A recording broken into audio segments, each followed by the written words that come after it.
இன்றே டவுன்லோட் செய்து உங்கள் ஃபேவரட் ஷோக்களை என்ஜாய் பண்ணுங்க. நீங்க கேட்ட கேள்விக்கு அர்த்தம் என்னன்னு தெரியுமா அத்தை? நீங்க அந்த பத்திரத்தை எடுத்தியான்னு கேட்கல, திருடியான்னு கேட்காம கேக்குறீங்க. அத்தை, இப்படி ஒரு வார்த்தையை கேட்டுட்டு இதுக்கப்புறம் நான் இந்த வீட்டுல இருக்கணுமா? சொல்லுங்க அத்தை. பார்வதி, நான் கேட்ட கேள்விக்கு நீ இன்னும் பதில் சொல்லலம்மா. அப்படின்னா பத்திரத்தை நான் தான் திருடினேன்னு நீங்க முடிவே பண்ணிட்டீங்கல்ல? ஆமா இல்லன்னு எதையாவது ஒண்ணு சொல்ல. எதுக்காக இப்படி சுத்தி வளைச்சு பேசிக்கிட்டே போற? ஐயோ அத்தை, என்ன பார்த்து இப்படி ஒரு கேள்வி கேட்டதே தப்புன்னு சொல்லிட்டு இருக்கேன். நீங்க என்னடா ஆமா இல்லையான்னு பதில் சொல்றீங்க.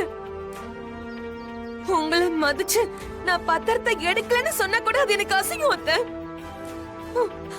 நான்லாம் சொல்ல மாட்டேன் அத்தை, அப்படி ஒரு வார்த்தை நான் சொல்லவே மாட்டேன்.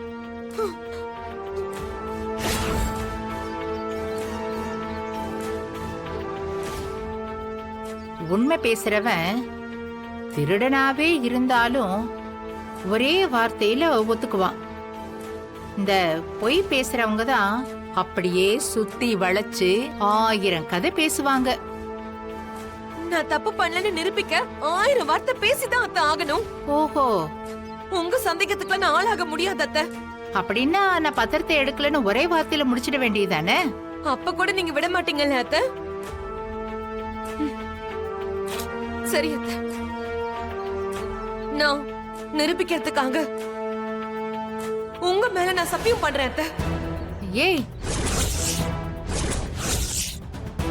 உங்க மேல சத்தியமா நான் அந்த பத்திரத்தை எடுக்கல அத்தை. போதுமா? சித்தர் சொன்ன மாதிரி இத பார்வதி தான் பண்ணிருக்கா. இவகிட்ட கேட்டா ஒத்துக்க மாட்டா. கையும் களவுமா தான் பிடிக்கணும். பிடிக்கிறேன் அத்தை, என்னை இதோட விட்டுருங்க.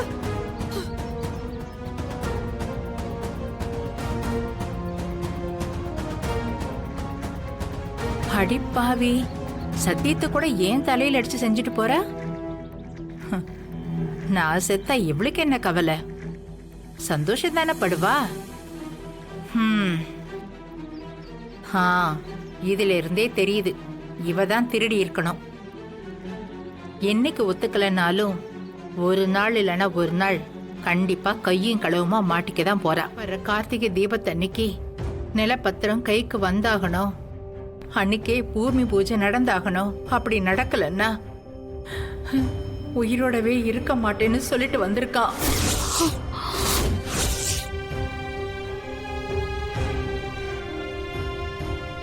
என்னங்க, எதுக்காக அவசரப்பட்டு இப்படி ஒரு வார்த்தையை சொல்லிட்டு வந்தீங்க? கொடுத்த வாக்க காப்பாத்த முடியலனா எதுக்கு உயிர் வாழணும்? கார்த்திகை தீபத்தன்னைக்கு பூஜை நடந்தே தீரும். அது சிவனோட சொத்து, அதை அவன் பாத்துக்குவான். என்ன நீங்க மட்டும் வரீங்க? சிவாவும் மச்சானும் வரலையா? இல்ல பெரியப்பா, அவங்க மேல நான் பெயிலபிள் கேஸ் போட்டிருக்காங்க.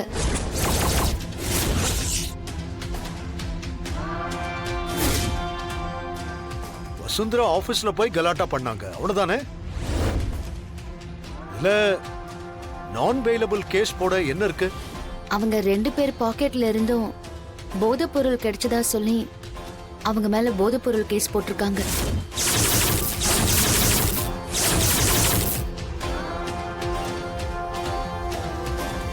ஐயோ, நான் பெயிலபிள்ங்கிறதுனால அவங்களுக்கு ஜாமீன் கிடையாதுன்னு சொல்லிட்டாங்க.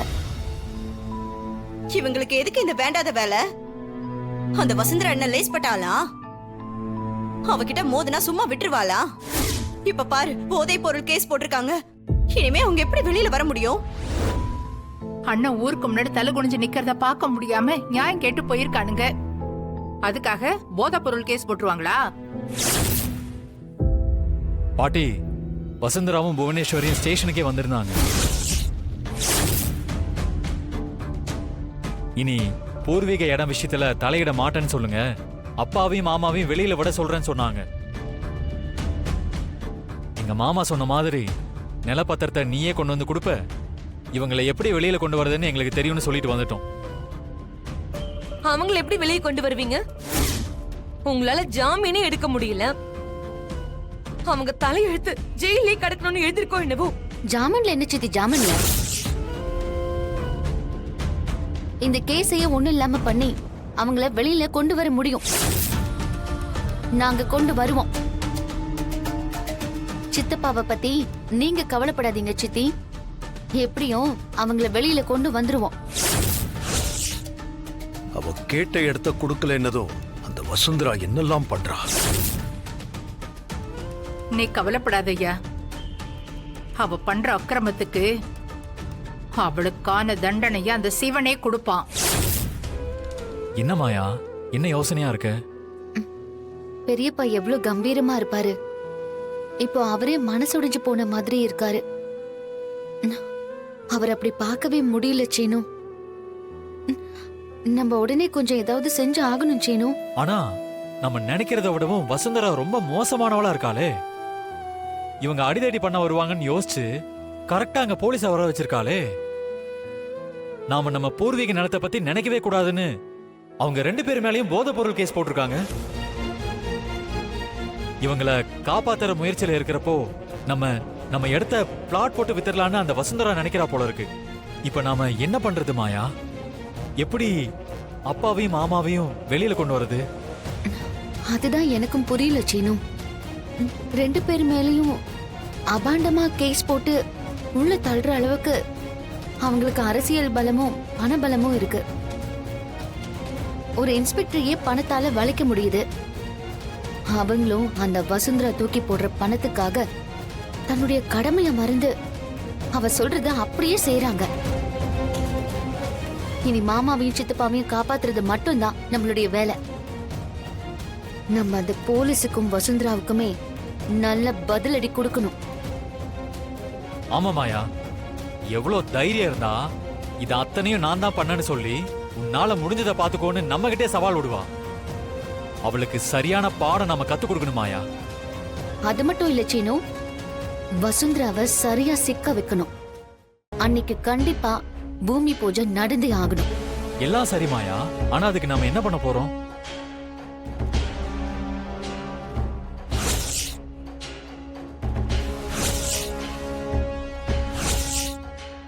சீனு, எனக்கு ஒரு ஐடியா தோணுது. என்ன ஐடியா மாயா?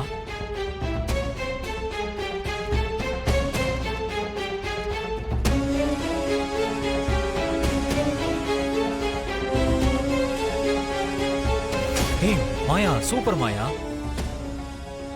இத மட்டும் நாம செஞ்சுட்டோம்னு வையேன், அந்த இன்ஸ்பெக்டரை நம்ம வழிக்கு கொண்டு வந்துடலாம். ம், ஆமா சீனு, முதல்ல சித்தப்பாவையும் மாமாவையும் வெளியில கொண்டு வரணும். இத ஒர்க் அவுட் பண்ண நம்ம தனாவையும் கூப்பிட்டுக்கலாம். சரி, ஓகே, வா.